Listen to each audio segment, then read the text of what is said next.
Que la primera línea se vendió. Es un tema que está debatiendo demasiado en Guacarí, en Colombia, mejor dicho, en todo el territorio del país. Es algo preocupante porque yo creería que eso, si se vendieron o no, solo ustedes nos pueden decir si en realidad pasa o no pasa esa situación. Bienvenidos. Listo, pues antes que nada, gracias Oli por la invitación y a todos los que están escuchando y viendo este podcast. Esa pregunta que es, digamos, una pregunta un poco compleja por la inmediatez de lo que ha estado sucediendo en el paro a nivel municipal.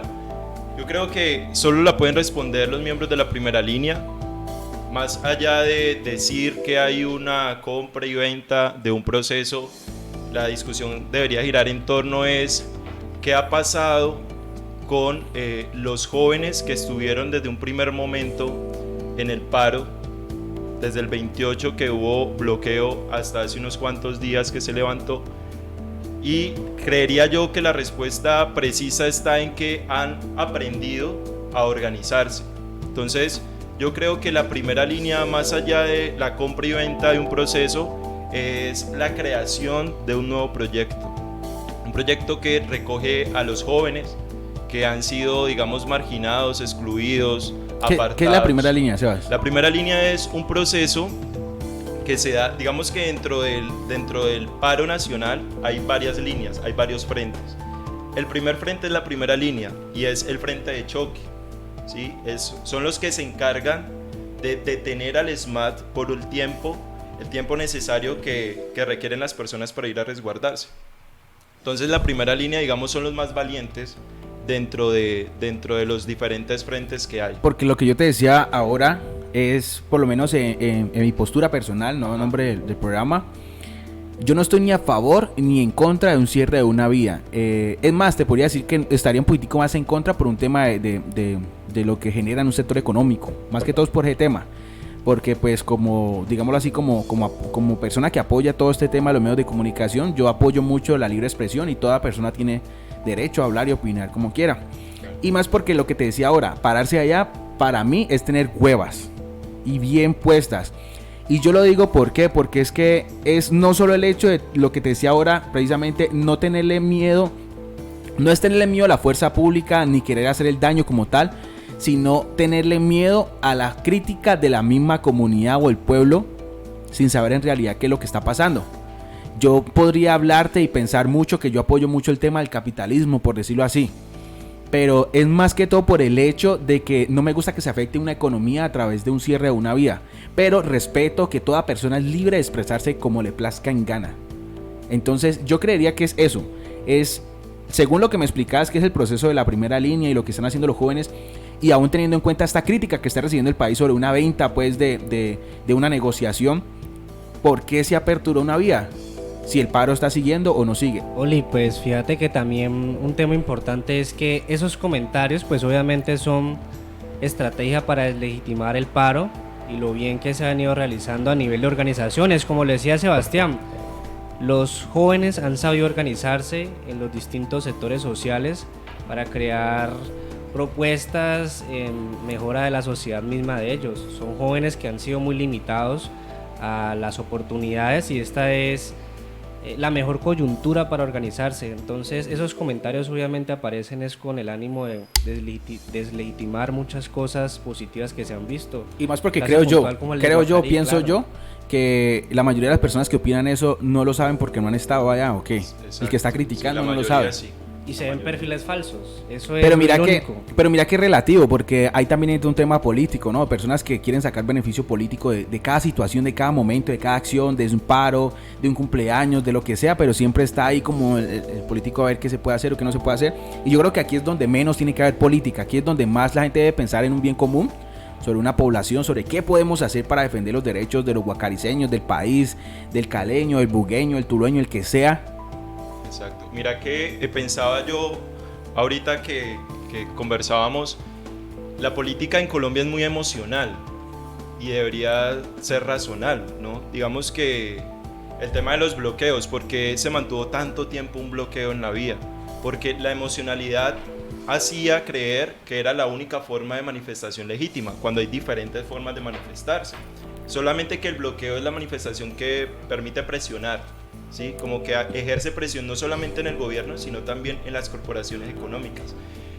Precisamente se levanta, ¿por qué? Porque creemos que ya es hora de un nuevo marco del paro, o sea, dar un segundo paso, y ese segundo paso lamentablemente está como muy vinculado a los espacios de la institucionalidad, y la institucionalidad a su vez está muy vinculado con la corrupción y toda esa desconfianza que tenemos frente a esas instituciones. Acércate un poquitico más al micrófono. Dale.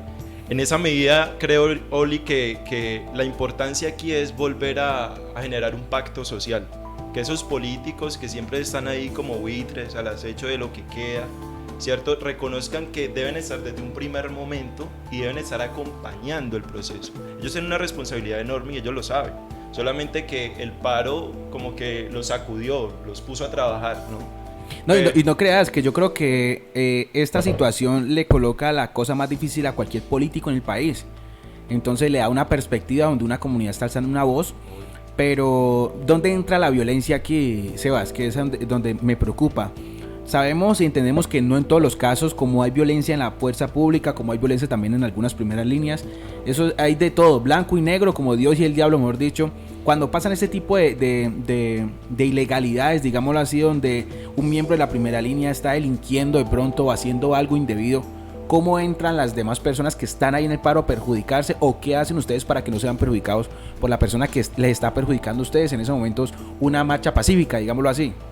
Vale, pues mira, digamos, hay toda una organización dentro del momento de bloquear una vía. Eso lo vimos en Guacarí. Los muchachos de primera línea lo que hacían era varios cordones de seguridad en los extremos, y en el centro estaba la concentración no solamente de primera línea, sino de los demás manifestantes. Entonces los costados, digamos, esas dos puntas permitían que se mantuviera solamente el acceso a los manifestantes que lo hacían de forma pacífica, ¿sí? Y sacar a aquellos que tenían, digamos, el paro como un negocio privado. Sí. Lo otro, Oli, yo creería que el problema como tal es en el odio. El odio siempre ha acompañado la política en Colombia, y el odio viene a no aceptar la diferencia. Es como un sistema inmunológico que no acepta algo diferente, ¿no? Y por lo tanto lo quiere eliminar, más no escuchar. Ese es el gran problema cuando creemos que la culpa está de un lado, que es el lado de las instituciones, pero no, la culpa también está de nuestro lado, porque no hemos escuchado no solamente las instituciones, sino no sabemos qué es la constitución política, no sabemos qué hay dentro de la constitución política y cómo a través de esos derechos podemos acceder a una vida más digna, ¿no? Bueno, entonces... Ahorita vos mencionabas también el tema de que los políticos la tienen muy difícil en este momento, porque son ellos los llamados a volver a reunir los sectores sociales y a recuperar la confianza en las instituciones que pues se ha venido perdiendo con justas razones por todo lo que sucede en el país, y porque hay un sentimiento de desconfianza, de enojo, de indignación que se ve transmitido en más de estos 40 días de paro. Entonces ahora la tarea es esa, evitar los odios, evitar la violencia, evitar la división. Estamos en un país bastante dividido políticamente, y no solo desde ahora, sino desde hace más de 50 años. Estamos en un país que ya está cansado de la violencia, de las divisiones, de los grupos políticos, y lo que se busca es eso, que se empiece a generar más bien son las estrategias para que las comunidades empiecen otra vez a trabajar, y no a trabajar con intenciones políticas como las decía vos, porque es muy cierto, hay políticos que sacaron o sacan provecho del paro mostrándose como amigos del paro, pero uno sabe que es campaña política, y eso sí es lo lastimoso. Pero la gente es la que ve, por así decirlo, cuáles son las intenciones que tiene un líder frente a eso. Mira que eso me hace recordar, de hecho, con algunos de ustedes hemos tenido la oportunidad de hacer algunas cosas de labor social sobre recolecciones, donatones y vainas, y me ha gustado. Y yo ya he recibido por ahí unas 7 u 8 invitaciones de políticos que me han dicho, ¿por qué no te metes a la política, a ser concejal o algo así? Digo, la verdad no es que me guste, no me gusta mucho la política, y me dijo, pero es que lo que vos haces también es política. Claro. Y cuando política es el tema social y todo lo demás. Y yo le decía, sí, pero o sea, yo creería que uno para ayudar no necesita ser político. Es mi punto de vista, respetando el que le gusta la política. Y más porque ser político para mí es una responsabilidad muy grande, ya tener un cargo público donde son los ojos de un pueblo y que no vas a tener contacto por más que quieras a toda la comunidad. Por más que vos quieras apoyar a toda la comunidad, todas las personas piensan diferente. Imagínate vos estar en la cabeza de 36.000 habitantes, un ejemplo que tiene Guacarí. Yo voy a hacer todo lo que quieren los 36.000. Lo que vos querés, no lo que vos querés quizás, y así sucesivamente. Y si vos apoyás de pronto algo, otros va a estar en contra tuyo porque te apoyan. Entonces, llevar una decisión de esa no sería capaz de entrar en un proceso político, un cargo público donde yo tenga que asumir una responsabilidad de esa. No me siento capaz. Mira que vos lo mencionás, el político no solamente es el que tiene el cargo de representación popular, sino que el político es el que actúa en su sociedad de una manera que le permita mejorar. Entonces, habemos muchos políticos. La política es algo que es inherente a nosotros y es difícil desligarse de ella.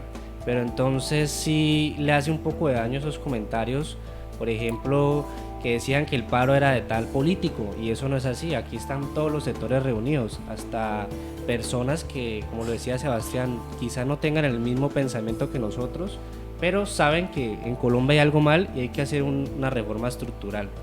Entonces, ese tema de la política, pues siempre es bastante movido en Guacarí, siendo un pueblo tan político. Uno de los más políticos Sí, a nivel del Valle del nacional, ¿no? Cauca. Un bastión en el departamento, aquí han salido políticos reconocidos. Y la a nivel influencia nacional. política es Y bastante en el amplia. departamento. Entonces sí es de reconocer que Guacarí se la conoce mucho por la no política solo y es por la eso. danza, ¿no? Sí, Es como los dos van ligados. van ligados. Me quedo más con la danza. Igual, lo que ustedes y nosotros, así no queramos, también es política. Claro. Mira que lo que estabas diciendo, Oli, el tema de cómo la política ha sido como ese no lugar que quieren habitar los jóvenes, ¿no? Y es precisamente porque los jóvenes que participan en la política, la mayoría de ellos son como niños jugando a ser adultos. Entonces no tienen la libertad de ser jóvenes, ¿no? Y los jóvenes en última somos muy creativos, somos propositivos, ¿sí? Si no nos gusta algo, lo tratamos de quitar, modificar, transformar, pero los sectores políticos que han estado durante mucho tiempo en esos espacios, pues como que tratan es de canalizar eso y no dejan un espacio libre precisamente para que eso suceda. Y no es porque el Estado lo prohíba, el Estado permite todos los espacios. La Constitución del 1991, que es una cosa maravillosa en el papel, permite todos los escenarios posibles para que los jóvenes puedan proponer y a partir de eso ser creativos con esos proyectos.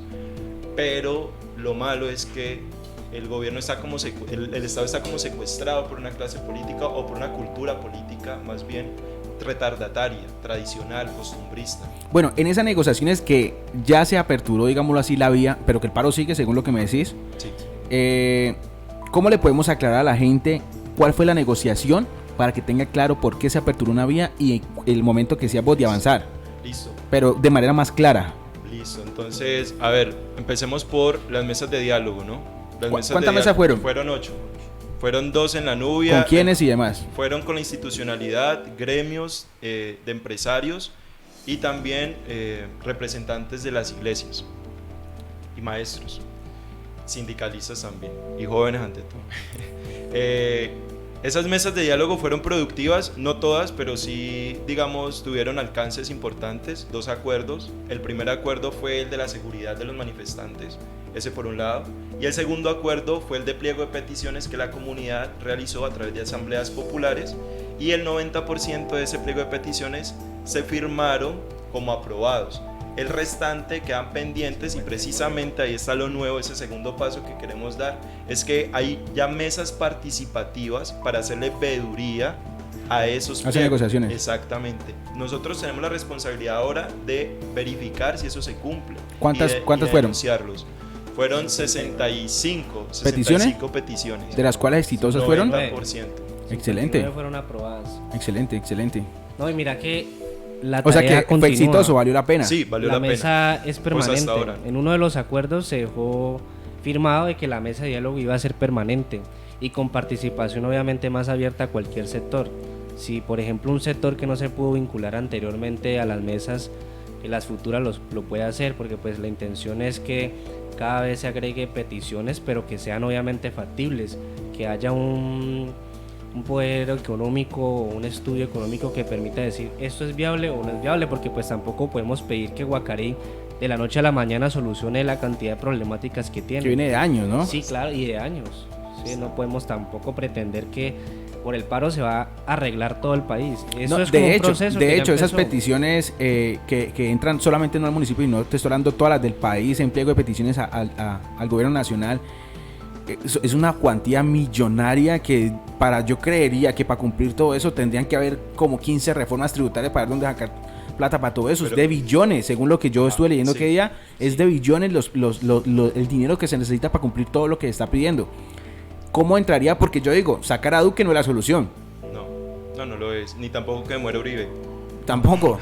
No, O la sea, solución está en las urnas. En últimas, vamos a ver si la gente logra otra vez volver a cambiar el chip de que tenemos que cambiar las cosas ya en las urnas. Ya la pelea va a dejar de ser en las calles y va a pasar a ser en las urnas por los nuevos liderazgos. Por ejemplo, se vienen las elecciones del Consejo de Juventudes y ahí es donde vamos a ver cuáles son los jóvenes líderes de Guacarí que aspiran algún día a asumir las riendas del municipio.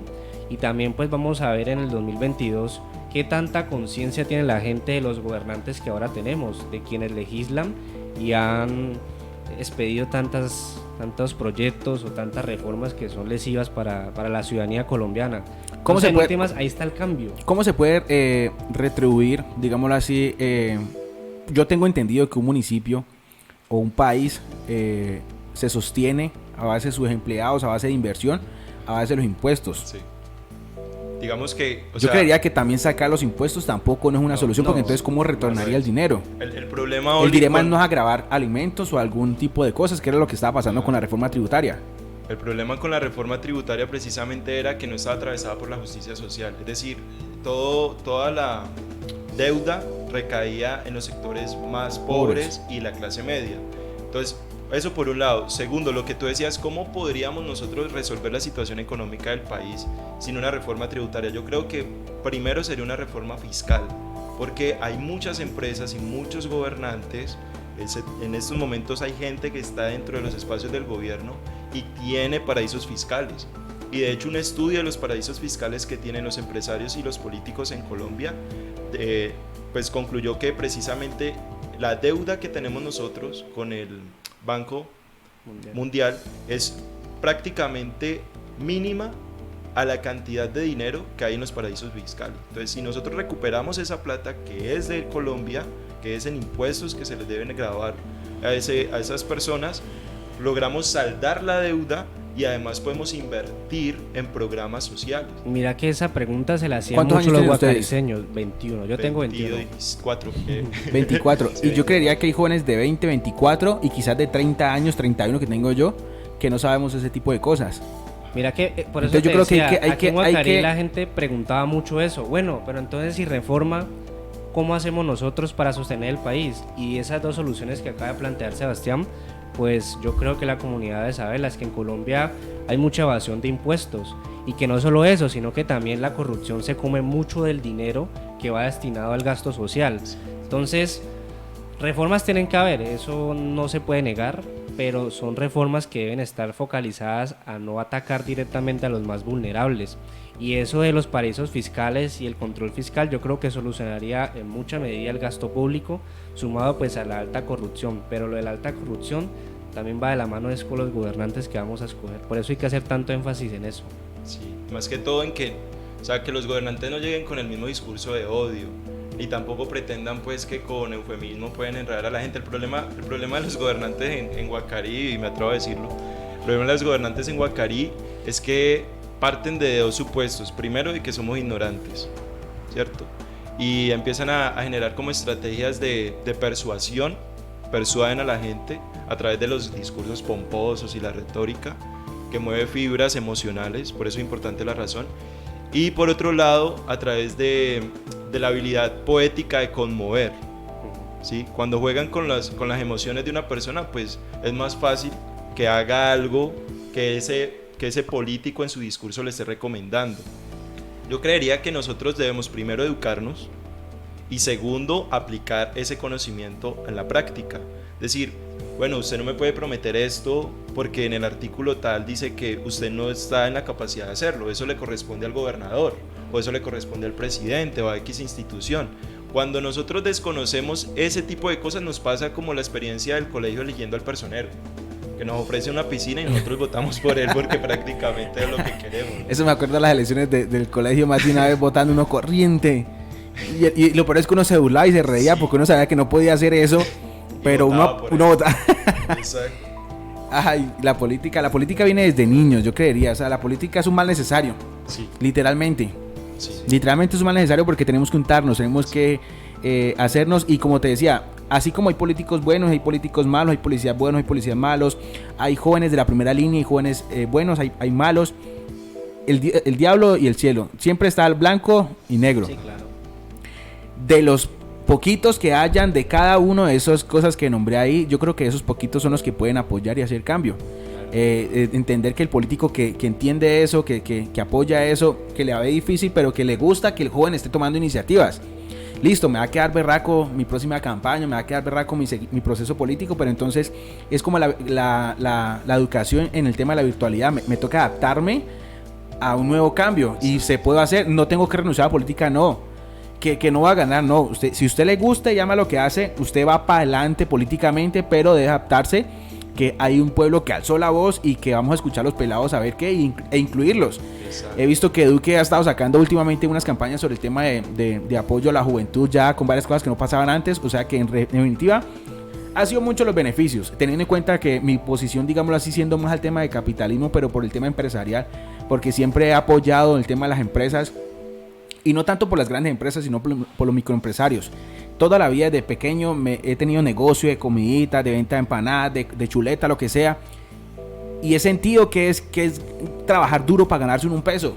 Entonces para mí ese cierre de vías, de cierta manera, tuve muchos amigos que le manejaba yo publicidad acá, que me afectó de cierta manera, pero no tanto, pero afectó mucho amigo empresario que yo apoyaba y que estaba literalmente aguantando hambre. Y me daba pesar, o sea, ver eso. Cuando, bueno, ustedes apoyan el tema del cierre de la vía, obviamente, ¿no? Cuando ustedes iban al supermercado y veían vacío, ¿qué pensaban ustedes? ¿O ustedes nunca les tocó cuando estaban niños, porque le digo yo porque me tocó en algún momento la vida, vivir del fiado de la tienda? Claro, obvio. Oli, mira que ya que mencionaba ese tema de los pequeños y medianos empresarios, pues también sabemos nosotros que en Colombia los pequeños y medianos empresarios no reciben el apoyo que deberían recibir. Entonces es muy fácil que un negocio se venga a pique muy fácil porque no recibe, por así decirlo, o no se focaliza bien las ayudas que en algún momento el gobierno puede dar.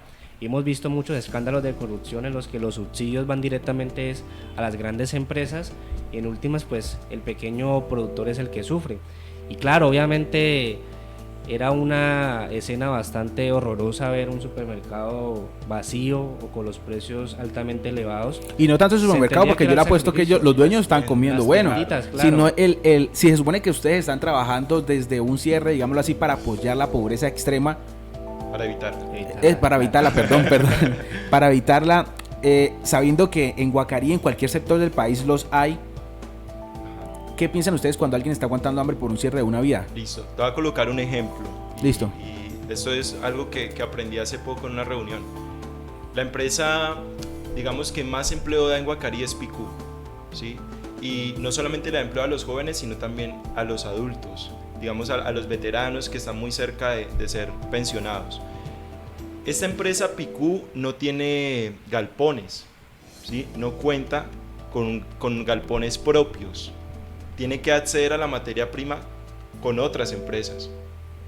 Ese problema no es solamente por una falta de inversión empresarial, es decir, el problema no es privado, en el ámbito privado, sino también en el ámbito público, porque el Estado debería promover ese tipo de empresas precisamente por el índice tan alto de empleabilidad que hay en el municipio. Frente a lo demás, que es, digamos, el tema de la alza de precios, a mí también me tocó. Yo iba a la tienda y veía que una libra de plátano a 3.000, cosas por el estilo. Los negocios de salchipapa cerraron más de uno. Me parecía absurdo ese precio cuando comíamos antes del paro, muy, muy fácil. Una salchipapa, y aún que esa es la hora que yo digo, no entiendo, hay una salchipapa enseguida del Parral a 1.000 pesos. Esa señora se sostuvo a 1.000 pesos y no entiendo cómo hacía para vender a 1.000 pesos. Yo creía que ella no le estaba ganando a eso. No. O sea, yo tuve negocios de salchipapas a mí y no se gana. O sea, es que vende, bueno. Por eso, pero en el momento que la papa estaba a 3.000 la libra, de comprar de 350 a 500, a 800 pesos una libra de papa, de ahí a pasarla a 3.000, 4.000 por una libra de papa, ¿qué le va a ganar? Nada. Mira que ese problema se trató de resolver y se mitigó bastante. Por ejemplo, nosotros nos pusimos a la tarea de ir a algunos negocios y preguntarles, bueno, aquí qué negocios surten, qué empresas, denos las placas. Nosotros, antes del corredor humanitario, ¿no? Y antes de las mesas de diálogo nos pusimos en esa tarea y fuimos a las pequeñas y grandes tiendas, algunas, no todas, a preguntar eso para que ellos pudieran abastecerse, porque pues en última la campaña era que ayudáramos a los tenderos, que son quienes le sacan una ganancia a esto. Después ya hubo como un control por parte de las instituciones para ver si los precios estaban o no estaban al precio justo, porque se entiende que el desabastecimiento era por bloqueos en ciertas partes, pero también había ciertos negocios que le subían a los precios de una manera elevada y sin justificación. Aprovechando. Claro. Y eso pues es algo negativo que se dijo el paro, es la avaricia, esa avaricia que pudo tener algún comerciante. Bueno, sin embargo, pues ya se han ido medio estabilizando, ¿no? Sí, ya, si ustedes dicen que ya se hizo una negociación, la pregunta es ¿por qué el paro sigue? No, es que, bueno, uno diría, es que ya la reforma tributaria cayó, la reforma de la salud la archivaron, renunciaron varios ministros, todo ese cuento. Pero la verdad es que no se salió a las calles por la reforma tributaria. O sea, la reforma tributaria fue la gota que rebasó la copa. Creería yo que lo que se busca es la transformación, ¿sí? La transformación. Pero habría que, en serio, primero confiar en las instituciones y que quienes están dentro de las instituciones le permitan el espacio a esos nuevos actores y que esos nuevos actores se formen para poder precisar un horizonte. El problema aquí es que unos tiran para un lado y otros tiran para el otro, porque no hay un horizonte en común. Y porque cada persona también normalmente pelea por sus propios intereses. Por sus Mira propias que necesidades. el Comité Nacional de Paro ha adoptado varias estrategias para que el gobierno se siente y realmente negocie, pero no hay una voluntad. Han parado los bloqueos, no hubo voluntad. Ahora la estrategia es que no haya movilizaciones en un determinado tiempo, a ver si realmente hay voluntad. O sea, sí había una intención de ir aflojando y escalonando para que así mismo el gobierno empiece a ceder al menos en el pliego de emergencia, pero es que se nota que el gobierno no tiene una real intención de realmente escuchar. Eso se ve reflejado en la mesa de diálogo, bueno, ya que el sector juvenil no es muy amplio allá. Ya que me tocaba ese tema y ustedes se avalan por el Comité de Paro Nacional, ¿no? Sí. Listo, teniendo en cuenta que las vías son vías de hecho y que cerrar una vía es ilegal, ¿cierto que sí? Tengo entendido. Sí, claro. Ustedes entran a cerrar una vía y sabiendo que es ilegal, ustedes están asumiendo esa responsabilidad que es ilegal, ¿sí o qué? Si entran ustedes en un proceso de captura, digámoslo así, por un cierre de vía, ¿el paro nacional entra a respaldarlos a ustedes? Sí, pues de hecho hay dos cosas. ¿Y bajo qué argumentos? ¿Cómo lo pueden liberar a uno sabiendo que el delito está claro y hay fragancia literal en un cierre de vía? Se firmó un acuerdo municipal donde las instituciones puntuales, la policía, la personería y la alcaldía iban a tratar de evitar persecuciones judiciales. Eso por un lado. Y segundo, hay una primera línea de abogados que ya se creó para atender este tipo de casos. Pero entonces el tema de la ilegalidad y la legalidad de un bloqueo es muy ambiguo. Porque el artículo 37 te plantea que toda manifestación pacífica es admitida, ¿cierto? Pero si vos vas a un punto de bloqueo, ves que hay una organización de horarios que permiten pasar las mulas, tractomulas, camiones y demás, y también las motos, y además se privilegia los sectores de la salud, el abastecimiento de gasolina, abastecimiento de insumos médicos, etcétera. Es decir, ¿dónde está ahí lo perturbador? Me hago entender. ¿Sabes dónde está? ¿Cómo? ¿Sabes dónde está? Donde personas, o sea, a través de ese cierre pacífico, digámoslo así, hay personas que están delinquiendo, ¿cierto? Entonces el empresario, el que tiene su camioncito que toda la vida se la agarró para trabajar y que le quemaron el camioncito en un bloqueo y que en últimas ustedes están cerrando pero no tienen la culpa de eso, ustedes entran a ser parte del montón que está generando conflicto, entre comillas. Sí, mira que ustedes han presenciado ese tipo de claro, cosas y cómo hacen ustedes para decir, ven, no hagas eso porque por culpa tuya es que nos están tratando de gamines. Bastante, mira que lo que te decía ahorita, la forma en que estaban organizados los muchachos de primera línea es una evidencia de que la organización permite un buen proceso. Por ejemplo, nunca se atentó contra la vida de un camionero, de una persona. Que una persona le sacara un arma y la apuntara en la cabeza y le dijera, venga, usted tiene que pasarme esta plata hoy, no. Lo que hay que contar es otra cosa, y es que los camioneros daban dinero de forma voluntaria.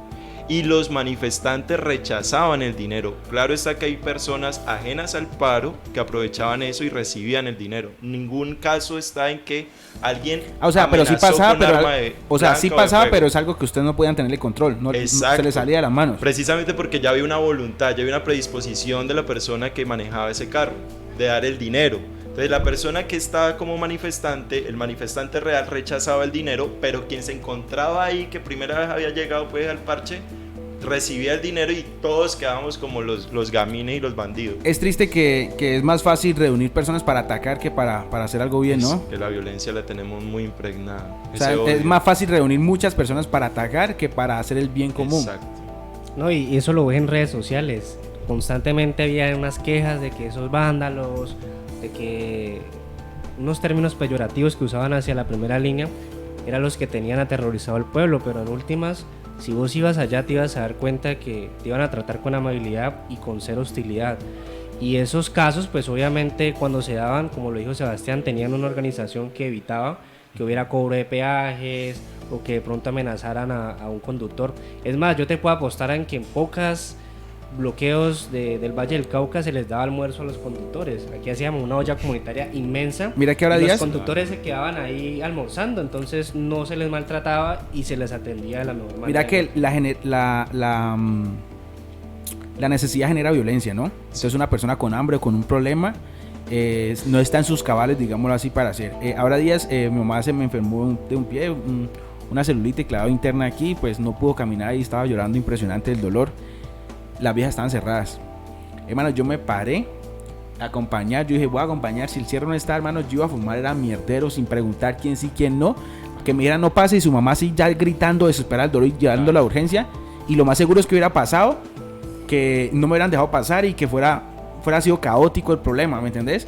Y después me ha tocado manifestar y decir, pedir disculpas, pero yo en el momento, o sea, me dejan pasar o formamos mierdero o nos matamos, pero mi mamá tiene una urgencia y me deja pasar. Claro. En ese tipo de ¿Pudiste situaciones no me metí por acá, nos tuvimos que meter por acá atrás para evitar entrar en ese choque. Ajá. Nos tocó pasar un tramo acá atrás, meter el carro por ese coso que pasa entre la vía y la vía, que hay unos para incómodos, o sea, casi dañar el carro, hemos dicho, Sí. para no tener ese problema, porque yo sabía que de seguro iba a tener problemas. Ya. Pero mira que Entonces no quería caer Pero no. en ese momento de rabia y de desespero, Claro. para tener que después arrepentirme, pero usted sabe que uno con rabia es otra cosa. o ya otra persona. esos casos de enfermedad sí Sí se pasaban, atendían, ¿no? claro. Claro, si alguien llegaba y decía, ve, aquí yo a mi mamá enferma, pase de una. Ahora, si llegaba pasando el carro derecho, obviamente todo el mundo supone que es una persona que está atentando contra los manifestantes. Pero si tú hubieras seguramente llegado al punto y le hubieras dicho, hey, tengo a mi mamá enferma y la voy a llevar al hospital, pase.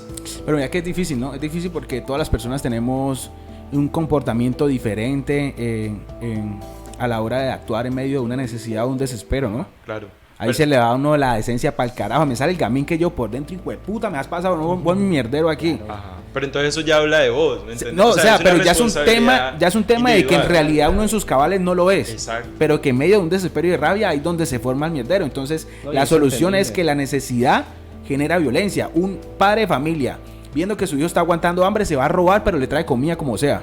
Claro, aunque vos en medio del desespero también tenés que acudir a la razón, weón. O sea, Claro. si vos llegas allá y le vas a letear a los muchachos Claro. te van a letear y tu mamá no va a llegar al hospital y Totalmente. posiblemente Yo creo que vaya la a sufrir pensada algo O sea, ya no, de pero ahí. te digo, después tendría que uno arrepentirse y saber que la Exacto, cagó. exacto. Pero Hay que saber premeditarlo. de que, por lo menos yo conozco personas que en medio de sustos, en vez de reaccionar positivamente, se hacen matar en medio de un susto.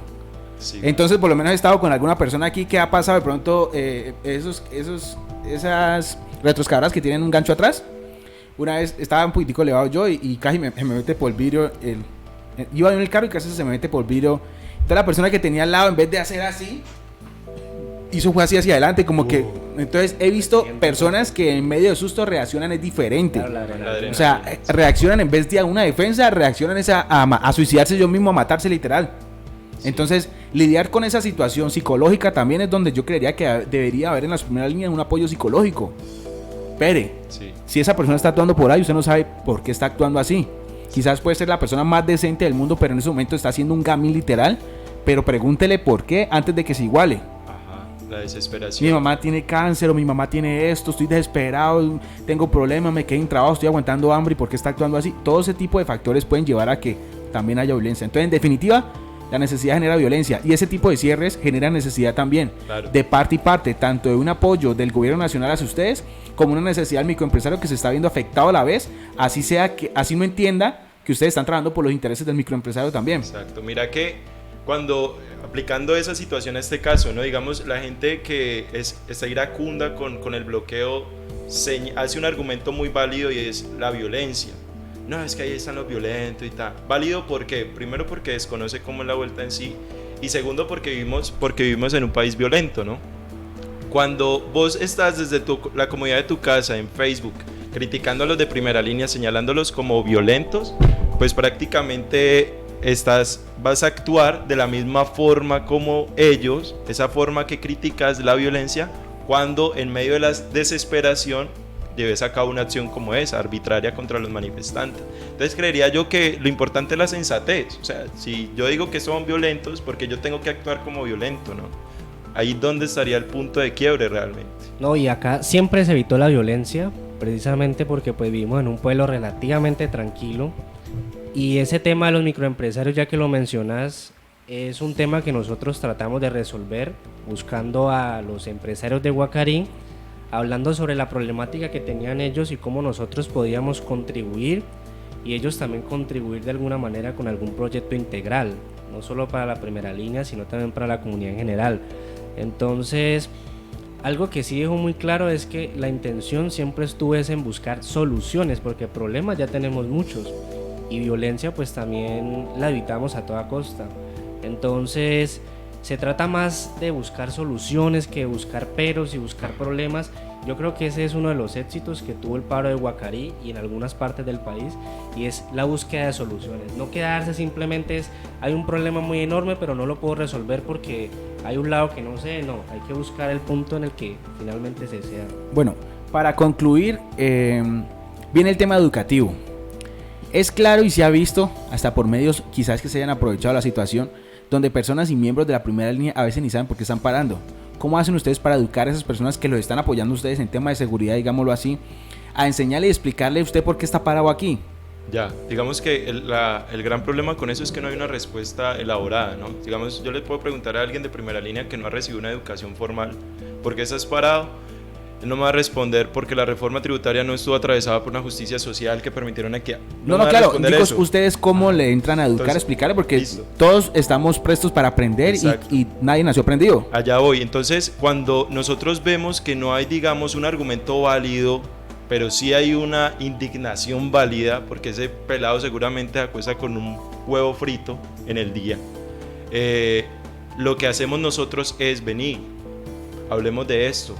Es sensibilizar, pero no es de una forma formal, porque nunca ha experimentado la formalidad de la educación, pero sí una forma informal, ¿sí? En las asambleas populares muchos aprenden de qué es un estado de conmoción, por ejemplo, o qué es un estado social de derecho, o qué artículo respalda la protesta. Ese tipo de cosas permiten que se vaya educando de forma informal y que le permitan tener un argumento válido a la hora de que les lleguen con esa pregunta. Oli, y no solo ellos, sino la ciudadanía en general también desconoce muchos conceptos que son importantes saber. Por ejemplo, ese rumorcito de que la Constitución se iba a cambiar si llegaban a los 31 días de paro, pues es algo que no se explicaba de dónde salía, pero obviamente no con el ánimo burlesco, sino de, bueno, lo que pasa es que no se puede reformar una constitución sino mediante este mecanismo. Esas cosas son importantes de traer a Guacarí, no solo a Guacarí, a todo el país que desconoce sobre esto, pero eso también va mucho en el tema de las aulas. Antes de empezar el paro, yo recuerdo mucho que nos sentamos en el parque a hablar con varias personas acerca de por qué íbamos a parar, y muchas de ellas pues tenían un concepto bastante distinto sobre qué era una reforma tributaria, sabiendo que había bastantes. Entonces, no solo es a la primera línea a la que se le debe explicar cuáles son los motivos y cuáles son las cosas que llevan a que estemos en paro, sino a la ciudadanía en general, que también desconoce muchas veces por qué se para. Entonces, sí es un trabajo que hay que hacer sí o sí en Guacarí, no solo con un sector, sino con todos los sectores que quizás desconocen esto, y va más es el tema educativo. Ese tema educativo sí tenemos que trabajarle mucho en Guacarí, al tema pedagógico. Colombia. Y en Colombia sí, saber llegarle a la gente y saber explicarle que tenemos una constitución, como dijo Sebastián, hermosa, que no es necesario que se cambie, sino que más bien Que se se haga empiece a real. aplicar. Ese tema no sé mucho de derecho, pero en los primeros artículos donde dice derechos fundamentales, que todo colombiano es libre de transitar por las vías nacionales, eso se conecta mucho con el tema de un cierre de una vía, ¿no? Claro, digamos que a la vez es que la discusión es ambigua. ¿Por qué? Porque te permite ese derecho, pero te permite también el derecho a la protesta. ¿Sí me entendés? El hecho de lo que decíamos ahora, de que es que un bloqueo es ilegal, realmente no es ilegal. Son las formas las que lo llevan a la ilegalidad. Si en ese bloqueo se roba a la gente, se queman carros, se groserea a los que van a pasar ahí, es ilegal. Pero sí, en todo el sentido de la palabra. Pero entonces si en ese bloqueo se hacen ollas comunitarias, llega a comer gente que en la casa no tiene un alimento, se hacen procesos culturales, presentaciones musicales, se hace pedagogía, es diferente. O sea, ¿qué delincuencia va a haber ahí, no? Como que esos no son bandidos, sino promotores de algo nuevo. Lo que decía Camilo ahora, parce, yo creo que la educación en general está mandada a recoger en Colombia. El sistema educativo de Colombia no enseña lo útil. Si enseñara lo útil, no estaríamos preguntando qué es una reforma tributaria, por ejemplo. A mí nunca me enseñaron qué era una reforma tributaria, por lo menos, y le agradezco a mi profesor y a mi profesora que me enseñaron otras cosas nuevas, pero precisamente sé, ahora que soy profesor, que hay un libreto prácticamente que los profesores deben de seguir, que son los estándares de educación, y en esos estándares de educación realmente no se dice dentro de la práctica qué es lo útil y qué no es lo útil, ¿sí? No hay como una adaptación al contexto.